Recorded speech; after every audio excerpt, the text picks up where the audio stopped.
Yeah, this is the back of the stove. I know, I was trying to decide what I wanted to wear, and I'm like, darn, I wish. Yeah. So I'm just going to do it this way.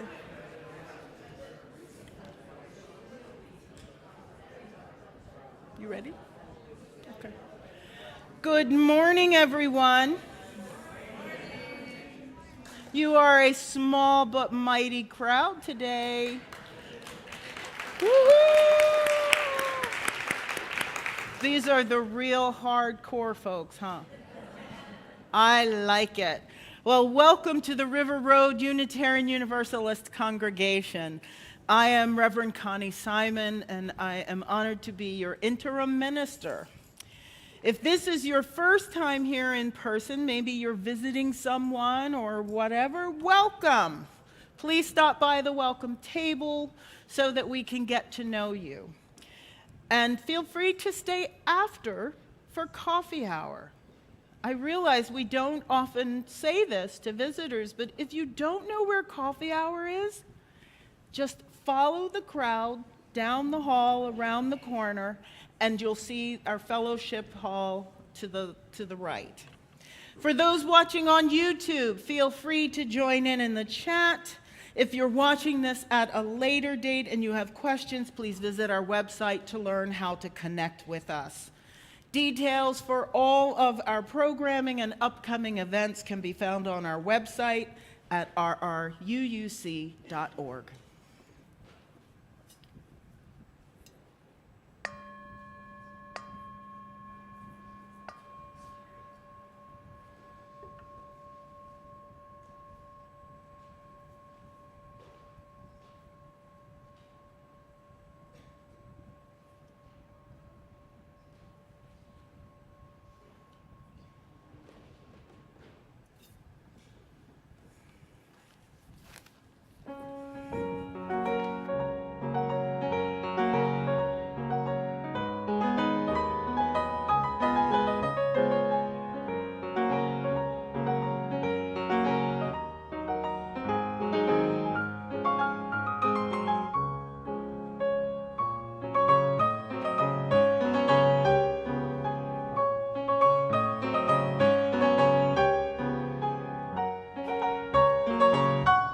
We begin our time together by lighting our chalice, the chosen symbol of our faith, with these words by Don Shea Cooley. We light our chalice this morning, grateful for the love that we experience in this beloved community. May the flame light the way for all who seek such abundance.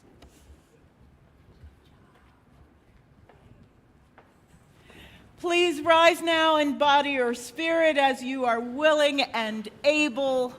And with that chalice lighting of abundance, let's sing our opening hymn, For the Beauty of the Earth, number 21.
Today, I have a story for you written by religious educator Dawn Star Saraz Borchelt.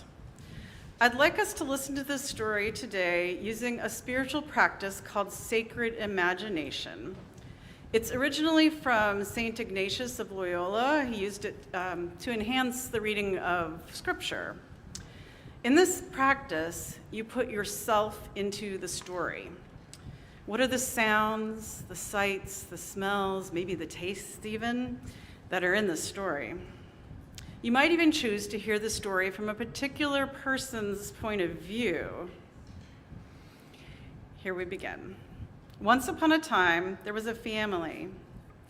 Maybe this family had not quite enough to eat, or maybe they had just enough, or perhaps they had more than enough. You might not be able to tell, they might not have been able to tell. Sometimes it's hard to tell if you have enough or not. It's hard not to want more or different things than you have. In any case, the family came together one autumn day for a celebration, a feast, a time of gratitude. They gathered, as we have done, around a table. There was food, there was drink, there were flowers to remind them of the beauty. And then there was a call from the gate outside. Hello? Hello? We're hungry and thirsty, and we see that you have a feast. May we come in? Well, the family was really unsure. They didn't know how to answer at first. They didn't know these people who were at the gate. Was it safe to let them in? Did they have enough on their table to share? Were there enough chairs in the house for everyone to sit down? But they remembered. They remembered that most of them had come to this family, to this celebration, from someplace else. They remembered that even they, who were there at the table, had not always been kind to each other. There had been times when they hurt each other. There were still times when they made each other sad or angry or afraid. There's no way to make life completely safe. They remembered times when others had shared with them, even when the others might not have had enough of their own. They remembered how each new member of the family had been born, or came to stay, or married in, or was a friend. They remembered how they had always found a way to make more room. And they remembered the old saying, when you have more than you need, it's better to build a longer table than to build a higher fence. We have enough, they said. We might have more than enough. We are many and strong, and we can hold safe space here in our home for all who come. So they went out to the door and to the gate at the fence. They opened the gate and invited the people who were there inside. They pulled out another table and made space for the newcomers. They covered the table with a cloth, and the newcomers set upon it a dish full of something fragrant and delicious, which was strange and wonderful to the family. Everybody shared, and it was enough. So what did you notice in the story? Were you one of the characters, one of the people at the table inside or at the gate, or some fly-on-the-wall observer? And what stood out to you when you were in that character, embodying that character? So I'd like you to take a few minutes. If you are online, you can put your answers in the chat or talk to someone in the room with you. And for those here, I'd like you to turn to someone near you, and for 1 minute each, talk about what you experienced and what came to you when you were listening to that story.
All right, if you will come back to finish up your conversations. So today, on the Sunday after Thanksgiving, we are actually not having any religious education classes. We're worshiping as a whole today, which is a wonderful thing.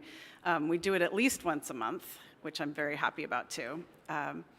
So I'd just like to remind everyone in the room that we have what we call soul work materials in the back corner. They're things that you can do to keep your hands busy while you are, to help you listen better during worship. And they are available for anyone of any age at any time. Thanks.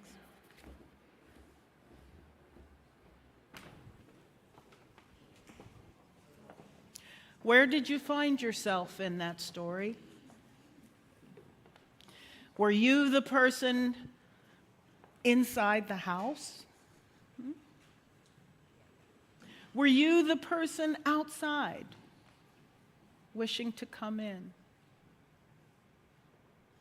It's amazing how we find ourselves in these situations where sometimes we are the ones experiencing the joy of having a house full, a warm and happy home. And other times we feel like the outsider, the one wanting to come in. We are experiencing perhaps some of the sorrows of life. I know that these holiday times can be rough for some of us, as maybe we don't have enough. Maybe no one invited us in. Maybe there are things that happen at the holidays that hurt your heart. Whatever they are, those joys and those sorrows, this is the time to lay them down. Lay down those sorrows just for a minute. And think of those joys and let them vibrate out into the air and land upon those who may be feeling sorrows. Because that is what the cycle of life is about. It's about sharing our emotions and our feelings and our love. Because sometimes you have more love than you know what to do with. And you never know when the person right next to you or right behind you or right in front of you might be in need of a little bit more. So this morning, let's take a moment and pause. For all of those whose names come to mind, the names of those who bring us joy, who might need more joy. Take a moment to bring to mind those in the world that you know are in need of some love right now. Think about those people, creatures, beings that you don't even know exist, that you can't even imagine. For all of those, let's pause for a moment of silent meditation, reflection, and prayer, after which we'll sing together, Spirit of Life.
In support of our congregation and the community beyond, the morning offering will now be received. We do so mindful of the fact that we draw water from wells we did not dig, and we pick fruit from trees we did not plant. This is as it should be, so long as we dig and plant for those who come after.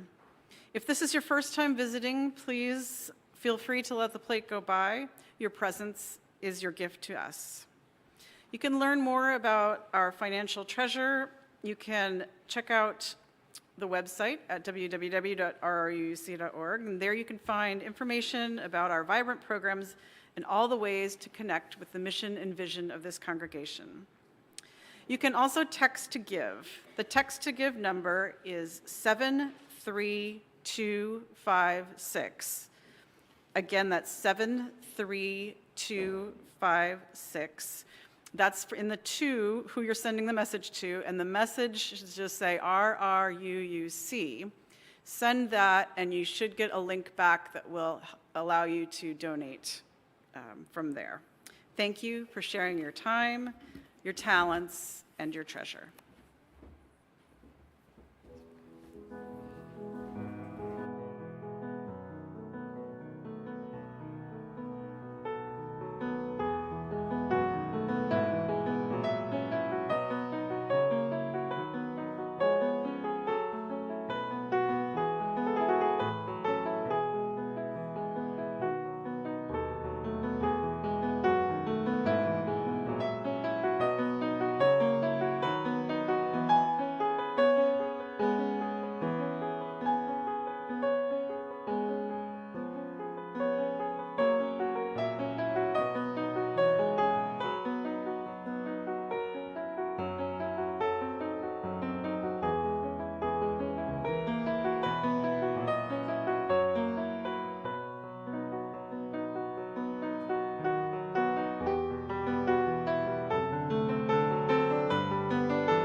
I'm short, but I'm not that short. I don't need that anymore. So a thing happened this past Thursday. Much of the world, or at least a lot of the United States anyway, stopped for Thanksgiving, for this holiday that supposedly represents a great feast with indigenous people and colonizing pilgrims. And over many, many years, this notion of Thanksgiving has become a time for families and friends to gather together to share a meal that typically features turkey rather than the venison of the original story. And it's a time when we express our gratitude for the blessings that we've received.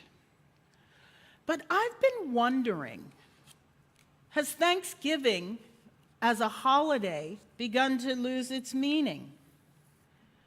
For you this past Thursday, was it still about gathering together and being grateful? Or did it become something else?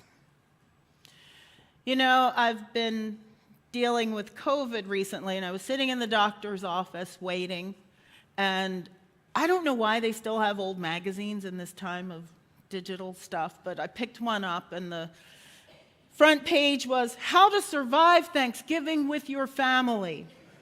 How not to go crazy at Thanksgiving with your family. There have been so many movies and songs and jokes about people dreading going home for Thanksgiving. And I wonder, when did being together with those you love become something that one has to survive? Thanksgiving has become a production for a lot of us. It's about having just the right food, just the right wine, just the right decorations. Who's coming? What time will they come? Who's bringing what? Do we have the right centerpiece? Do we have enough seats at the table? All the things. And then there's the food. There is so much food. For 9 people on Friday, when we had our Thanksgiving, we had turkey and salmon and baked chicken and fried chicken and potato salad and deviled eggs and macaroni and cheese and corn pudding and steamed cabbage and sweet potato souffle and baked sweet potatoes, etc., etc. And I said to my niece and nephews, "Who are you preparing to feed?" Well, you never know. We just want to have enough. Okay. It made me wonder, when did gluttony become a part of Thanksgiving? And then there are those of us for whom Thanksgiving is just a speed bump on the road to Christmas. We used to say that Thanksgiving was the beginning of the Christmas season, but I don't know about you, my Sirius satellite radio Christmas station came on Halloween Day. I'm like, you have got to be kidding. We used to talk about Black Friday sales and getting up the day after Thanksgiving to go shopping. Amazon's Black Friday started last Monday. I think that instead of a time to give thanks, Thanksgiving has just become a break to eat in the midst of all that's going on. But not for everybody. There are those who look for opportunities to serve those less fortunate on Thanksgiving Day. Food cupboards, soup kitchens, and organizations who feed the unhoused see their largest numbers of volunteers on Thanksgiving Day. We're so proud of ourselves for coming out to help. And don't get me wrong, because I respect and admire people who want to help those less fortunate. We ended up making plates for people in the park down the street. But I wonder, what about the other days of the year? For many, Thanksgiving is the day when they help others. Thanksgiving is the day when they say thanks. Thanksgiving is the day when they express gratitude. What about the other days? And what is this gratitude that we are expressing? For what are we giving thanks? Often when we think of gratitude, we think of giving thanks for things that we've received or for things that have been done for us. Maybe another way of looking at it is relief. Gratitude being that feeling of relief we have when we've been spared a tragedy or an inconvenience. I think many of you know what I'm talking about. It's that time when you're driving a little too fast on I-95 and you get pulled over, and for whatever reason, they don't give you a ticket. And as the cop pulls away, you go, whew, thank you. Or you made a mistake at work, but you catch it before someone finds out. Thank you. Maybe it's something more serious. You're not exercising as you should. You are not eating as well as you should. You're not following your doctor's advice as you should. And then you have a health crisis. But it turns out only to be a scare. Whew. Thank you. These are all examples of spontaneous gratitude, exclamations of relief that we didn't get that ticket, didn't get fired, don't have a disease. It's still gratitude, but I'm talking about something deeper this morning. Angeles Arrien says that gratitude is essentially the recognition of the unearned increments of value in one's experience. The acknowledgement of the positive things that come our way that we did not actively work toward or ask for. It's the intentional feeling that we experience in response to the act of another, is the way I look at it. Amit Amin says gratitude is a state of mind that arises when you affirm a good thing in your life that comes from outside yourself, or when you notice and relish such little pleasures. It's the inner gesture of giving meaning to our life by receiving life as a gift, or so the Benedictine monks say. You get the point. This kind of gratitude is more than a feeling. It's a way of life. It's an intentional choice that we are making. It is a habit of the heart. It is a deeply inner felt truth, a delicate form to be practiced, and, as Christine Organ reminds us, something to be refined over the course of a lifetime. We can choose to be grateful and appreciate the blessings in our lives and our place in the larger world, or we can take them for granted.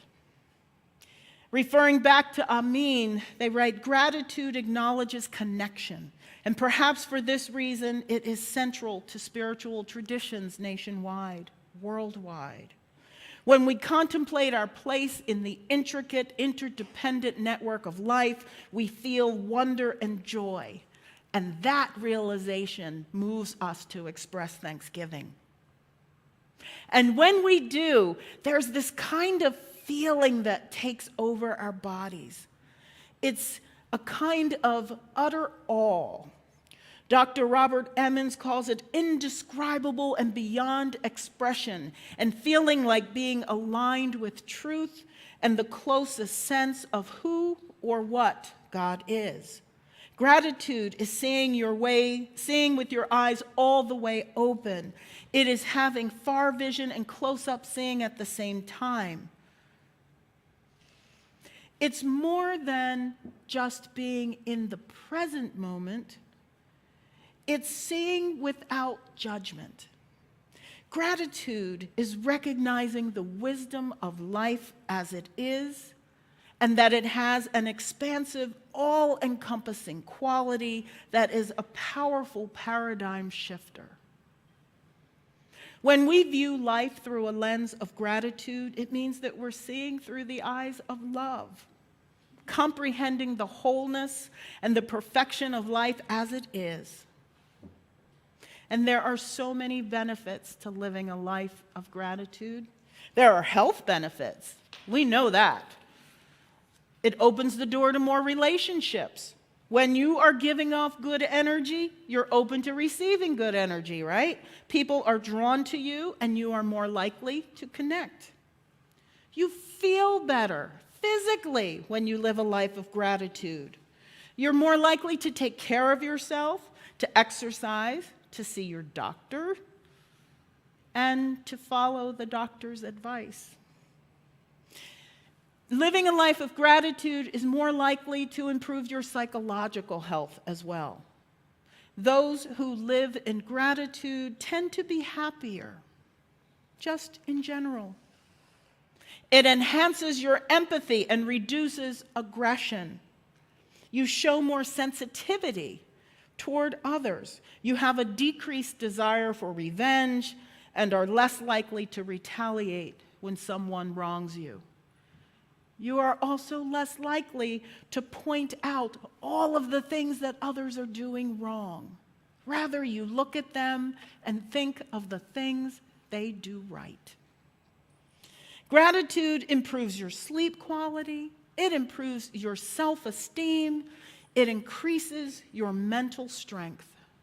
It is shown that those who practice lives of gratitude are regularly better equipped to handle and overcome traumatic events.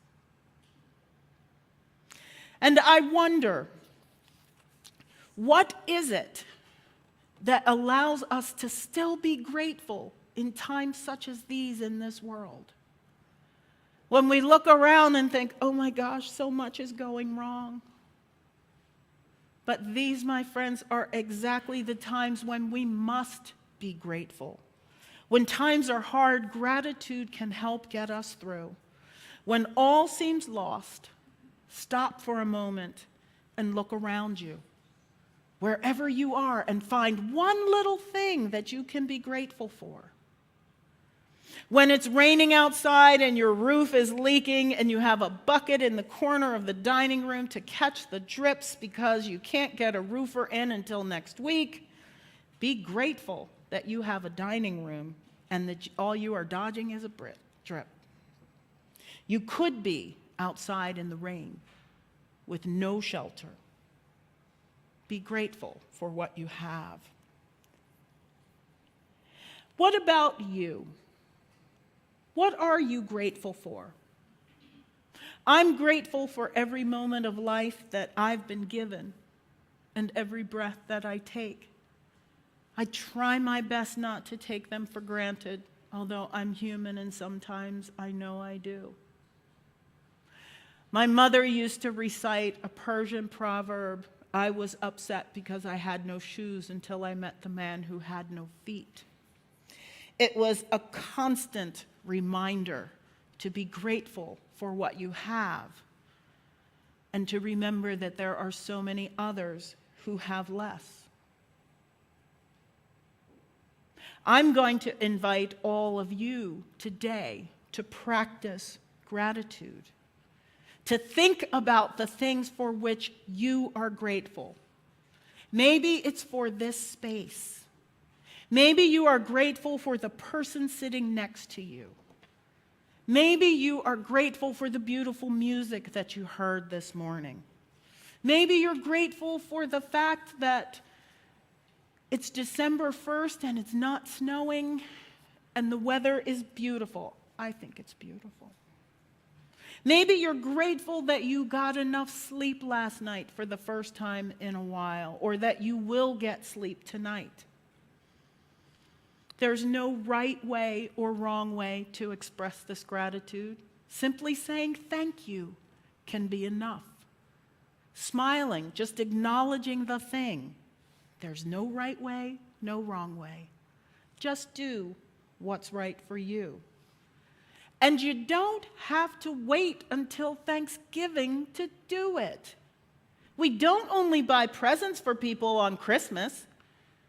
We don't only say, I love you on Valentine's Day. So express gratitude on December 1st or July 16th or October the 28th. Give that little thank you wave to the driver who let you merge. Say thank you to the letter carrier for bringing your mail. Smile at the person behind you at the grocery store. Send an email or a thank you note in the mail. An actual card to someone who's helped you. Appreciate your place in this interconnected web of existence. Maybe even by saying thank you to the ancestors in your family long past who formed the roots of your family today. Give thanks for grandma and great-grandma and great-great-grandma, even if you never knew them. Williams Arthur Ward reminds us that we have been given 86,400 seconds today. How many have you used just saying thank you? Do you think you could spare 1 out of 86,400 just to say thank you? We are going to be doing something a little bit different here at River Road for the month of December. You know that Giving Tuesday is coming up. Well, we're going to have Gratitude Tuesdays here at River Road. And it's a campaign that we're doing just for the month of December. And the reason we're doing it is because the congregation's budget calls for a special fundraiser in the month of December to raise $2,000. It's a modest goal, definitely something that we can do. And there's been so much going on. But what we're going to ask you to do this month, you'll see it in the e-weekly coming out, we're going to announce different areas of congregational life. And if you have a moment of gratitude for one of them, maybe you'll make a gift. If you can't, that's okay. But think about all of the things that happen in this community. And we're going to start this morning by having our own little gratitude moment. I'm going to come around, and if there's something in this community that makes you happy, I want you to tell me what it is. Who's got something that makes them happy at River Road? I enjoy finding many old friends from when I used to belong here. They're still here. Wonderful. What makes you happy? That RE, you do RE, and if you do RE, you can make a lot of crafts. Oh, you can definitely do a lot of crafts in RE. Who else gets happy? What makes you happy here? The opportunity to come here every Sunday and be grounded by you and other people who speak up there. So thank you. Thank you. Who else? Something makes you happy here?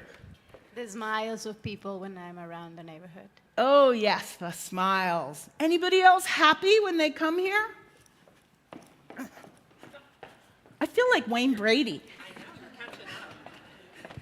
I want to say thank you to everybody who participates in the amazing music here, including Dr. Schweig. Yes. What else makes you happy at River Road? The surrounding environment. The surrounding environment. Anybody else happy? The opportunity to meet new people. Yay. Anybody else on this side happy? New friends. New friends. Let's go this way. What makes you happy? The opportunity to serve on the Middle East Task Force and remember people that are less fortunate than we are. Amen. Yay. What makes you happy? Yes, I wanted to say how grateful I am to you and how you've held the transition and how you've held us, and it's just been beautiful. Thank you. Thank you. Thank you. Who else is happy? How happy? What are you happy for? I really enjoy watching the children in the congregation grow up. Watching the children in the congregation grow up.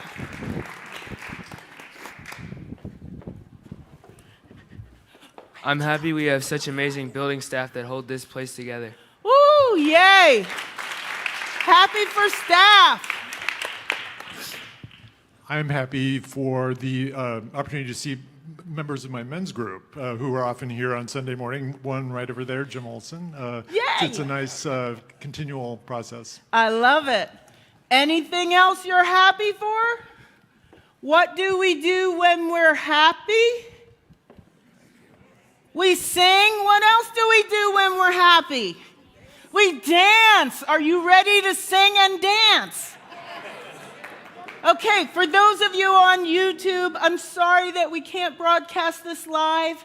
And maybe for some of us, the way we dance, that might be a good thing. So, let's get our happy on. Hit it, Dave.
Welcome back, YouTube. If you didn't know, we were singing a lovely Gregorian chant at 12. Nobody's out of breath here, you know. Are we happy? Are we happy in community here? Are there things at River Road that bring you joy? Yes! For the month of December, we are embracing joy and presence. So all of the services will be about joy and presence. Whew. A little out of breath here. And to cap this off, we remind ourselves that we are always called to live our values aloud, not alone. We are encouraged to be open-minded, open-hearted, spiritual beings, helping people live lives of justice, learning, love, and hope. Here are some ways that you can do that this week. We are collecting holiday gifts for the children of Beacon House. The children range from 6 to 15 years old, and there's a wish list on the Sign Up Genius linked in the e-weekly. If you have questions, reach out to Terry Payne. Terry, are you here today? No, okay. Many of the gifts are available for sight on the website. To Amazon, there's a link where you can just select gifts from Amazon. Okay. And many of them are on sale for today and Cyber Monday. So for those who could not hear that because there was no mic, many of the gifts that the children have listed on their websites are available. They're on sale right now. They're online gifts, and there are links to those. And Rita also has some information that she can pass out if you are moved and want to do it right now on your smartphone. Gifts must be received unwrapped in the box in the lobby before the service starts on December 15th. We're also collecting food donations. Is it McPaw or MCPAW, or how do you say that? McPaw? Okay. Which is the Montgomery County Partners for Animal Well-Being. There's a box in the lobby for that. Jennifer Hughes is also supporting McPaw by donating a portion of the proceeds made from her art exhibit that's currently in the fellowship hall. All of these things make me happy, and I hope they make you happy too. So let's extinguish our chalice by reciting together these words by Elizabeth Sell Jones. Together we say, we extinguish this flame, but not the light of truth, the warmth of community, or the fire of commitment. These we carry in our hearts until we are together again. I want to leave you with these words of Christine Organ. May we remember that Thanksgiving isn't a day or a celebration. May we remember that the act of giving thanks is a daily commitment, an intentional act of love, a spiritual practice of sorts, and an understanding that we are all a little broken and we are all desperately in need of grace. The act of giving thanks is gritty and clumsy, awkward and vulnerable, constant and filled with kind truth. Go in peace and joy.